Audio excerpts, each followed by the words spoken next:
What's up guys, welcome back to another Web3 NFT crypto gaming video. Today we're going to be talking about Superior and its update that happened yesterday.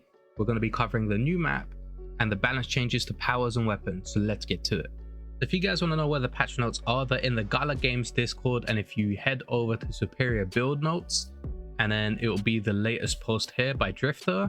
It is Superior build notes on the 4 of the 19 early access version 97109, the outer this world update. So right off the bat, there's a new map called Offworld. Blast off to the mysterious alien planet and its abandoned space colony to thwart Revolt's plans to dominate Beta Earth. Then we move on to power and item updates, general, new loot UI and FX. So I do like the new loot UI and FX, but the one thing that I wish they did add from the previous one is when the loot spawned, you could see both icons so you knew which one to go for. Now it's like a really cool visual, but it doesn't show you the two icons until you move up to it. So I would like to see that added back into the game. Next up, Vault powers. We all knew this was coming. Vault was the de facto power, superpower to choose. So there's no surprise here that there are some changes to it. Enemies that are shocked gain a 0.5 second immunity window before they can be shocked again. So this is going to reduce the challenge speed runs by quite a bit. Reduced how often shock damage does, so there you go, that's reduced again. Shock no longer stuns bosses. Ooh, okay, so you're gonna have to play a little bit more careful here. Vault dash now cancels when you interact, so you're no longer going to be able to spam just the vault dash and run through the map and be invincible. Basically, Vault dash no longer makes you invisible to enemies. This was another thing. You could just stand in a group of enemies and spam shift and nobody would attack you because you'd be just dealing so much damage, they'll be stun locked and you'd basically be untargetable. So this is a good change, even though it's not good for challenge runs, but it is good for the game in general. You can now always dash out of Vault jump. So this is a good change. So overall, I was expecting something along these lines. Next, on to Xenos powers. Reduce the drop chance of gruesome mill from 15% to 3%. That is a huge nerf, but we'll see how well this goes when we test it when we're playing the game. Next, on ice powers, the new super weapon, Ice Hands. Chill enemies by shooting cold air from your palms. So this is the ice powers along the lines we already have the fire ones, we already have the Vault ones, we have the force ones, so I'm guessing they added ice now. So we'll test this out when it happens in game. Next up, items. Explosive resistant armor split into two items, explosive resistant fabric and explosive resistant vest. So it was, I believe, 60 coins credits to buy, and now it's probably two power upgrades, which are 30 each, which makes it, like they said in the stream, more affordable, and you can combine the two to get the same effect. New items, Relentless. Reduces bonus per stack from 10% to 4%. Fixed a bug that would cause stacks to fail to count. So this is a good change, but it did get a bit of a nerf. Next up, weapon updates. So new weapons, the Commando SMG tier 2 automatic weapon, Buzzkill tier 6 automatic weapon, Thud tier 6 shotgun, I like that name, all in caps, and Kingbird tier 6 precision weapon. So we'll test these out when we start playing the game, see how they are and give you the feedback. The Commander pistol tweak. So apparently Drifter thought this was the best starting weapon because it had high damage, high accuracy, and it had a scope.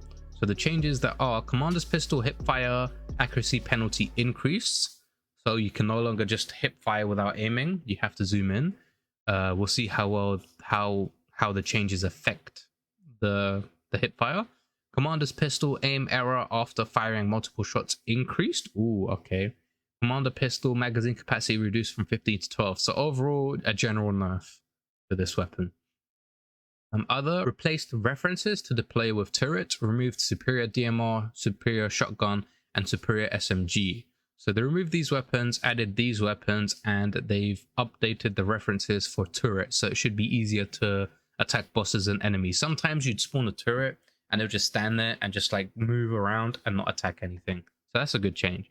Now we got into character and skills. So Ronin, Beatdown armor bonus changed from a flat 300 to a plus 200% max armor. So I would consider this a nerf, because whenever I was in trouble, I would just hit my overdrive and I'd get a bunch of armor, kill the enemies around me, and I'll be good. Now, say you're a level 5 Ronin, your armor's not going to be as good as 300, right? It's going to be like 50 or something. So you're just going to get double that, which is 100. So you've got a substantial nerf to that. Beatdown armor region bonuses on close kills lowered from 25 to 10. So this is another nerf to Beatdown. It was really good getting, like, what you do with Ronin is basically you just stack armor and overshield and you become unkillable. So they are reducing your unkillableness, which I don't like because I main Ronin. But it is what it is. You needed to balance some things out. Beatdown armor generation from the initial activation no longer carries over after the overdrive has ended. Ooh. So yeah, Ronin's been getting a bit of a nerf here. Well, not a bit, quite a bit. But it is what it is. That skill basically made you godlike. So the changes here and there is within reason. Blade Master skill no longer cancels when firing a deployer. This is good. So when you place turrets, the Blade Master stack bonuses will no longer be affected because it's not you shooting, it's a turret shooting. So that's a buff. Blade Master bonus damage capped reduced from 150 to 90, and that's a nerf. So overall, Ronin got quite a bit of a nerf. Next on to Nomad. Nomad Ricochet now staggers enemies, which is a buff.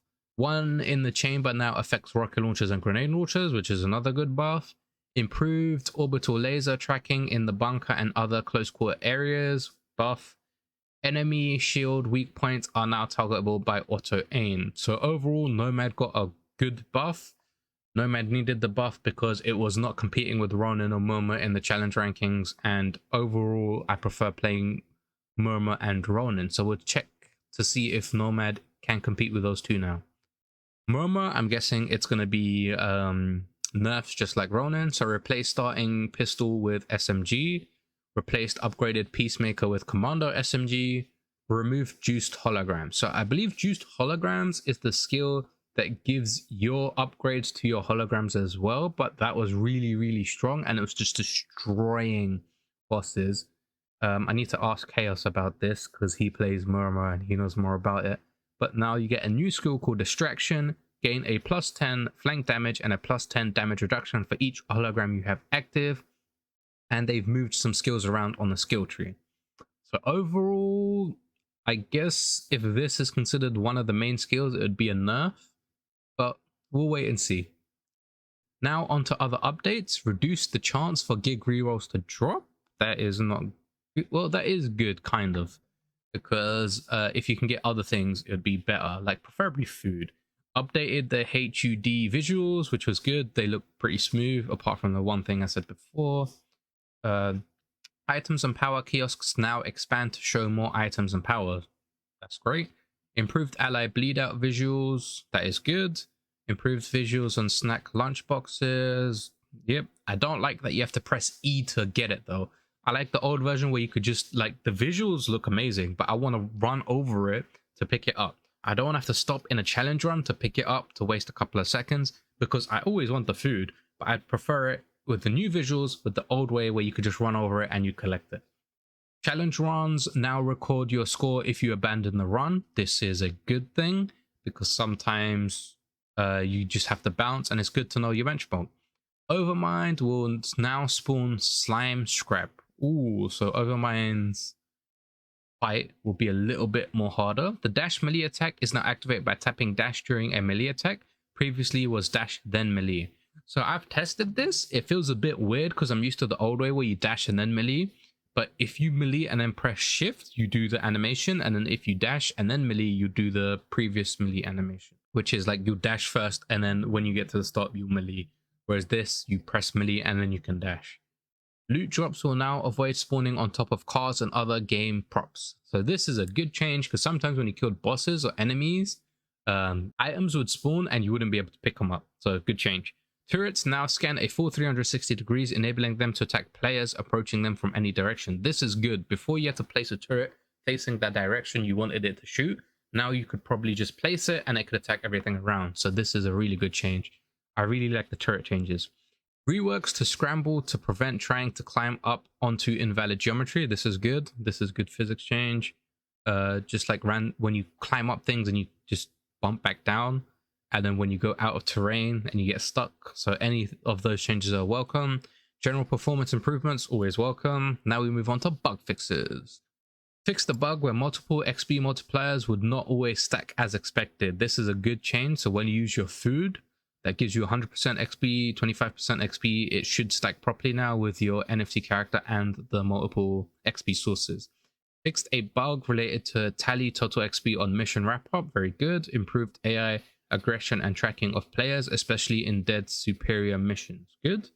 Fixed a bug where loot drops and pickups at the bar were not always spawning. Oh, nice. So if you've got the skill that spawns the loot drops, then it should be spawning properly now. Fixed hero hit list goals persisting on the HUD. Good. Fix some multiplayer replication issues that cause teammates data to appear incorrect. So I'm guessing this is the where you saw the renegade icon and the rainbowy things and you wouldn't see your character. Like I joined a game, these two people were fighting things, I couldn't see any of the enemies. I just dashed to the end line. I was like, where is everybody?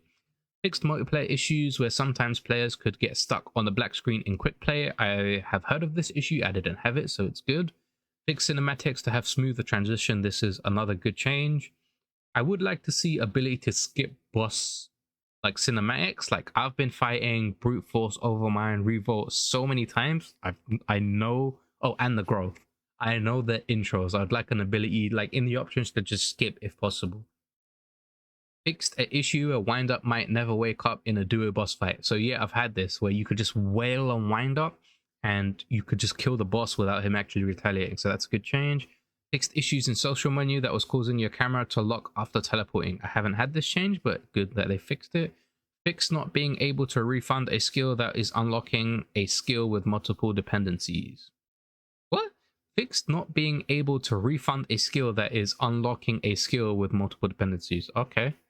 Fixed gig rerolls not immediately applying to the account. Very good. Fixed issues related to activating melee while spawning weapons, which would cause the player to be stuck facing the direction until the melee was reactivated. I didn't know that was a thing, but nice. Fixed changes to weapons not being correctly interrupted by melee attacks while led to several issues. Okay. Fixed issues with AI dodges that would sometimes desync, causing the AI to snap into the wrong location. Fixed challenge runs that limit power families, excluding powers that were unlocked in the hero hit list. Good. More changes to resolve the issue of overmind, sometimes dropping floating loot out in the unreachable areas. This is good because sometimes you kill it and it'll be in just a random area in space and you would never be able to reach it, even with like the jumping and dashing. Fixed turrets not being able to properly target and hit revolt. Very good. I had the issue there where I'd place my rocket turrets and they won't shoot nothing, which was annoying because I wanted to increase my speed during the speedruns. General improvements to turret targeting and ability to hit enemies at distance. Very good. Turrets will properly use weapon powers. Very good. I'm loving the turret changes. I mainly have a main weapon and I have a turret as my offhand because turrets are just amazing. Undermines fireballs are blocked properly by force shields. Very good. So this was another thing where you'd have the shield but it just passed through it. Wind up will now properly respond to players moving nearby. Very good. So it'd activate if you just get in within its territory. No longer you have to deal damage to it. Fixed enemy spawns in unreachable areas on Bunker. So Bunker is the new map, which is good. So overall, I think the changes are good. There were some nerfs to my character, which is Ronin, which is understandable because you'd basically turn God mode.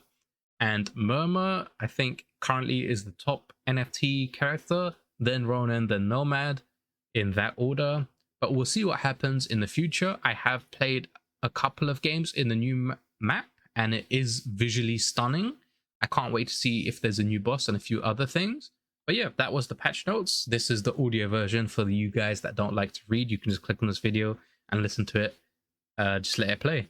That's pretty much it for this video. If you enjoyed the video, smash that like button as well as that subscribe button and turn on that notification bell so you guys can get updates for the next Web2 and Web3 Metaverse crypto gaming video. See you in the next video.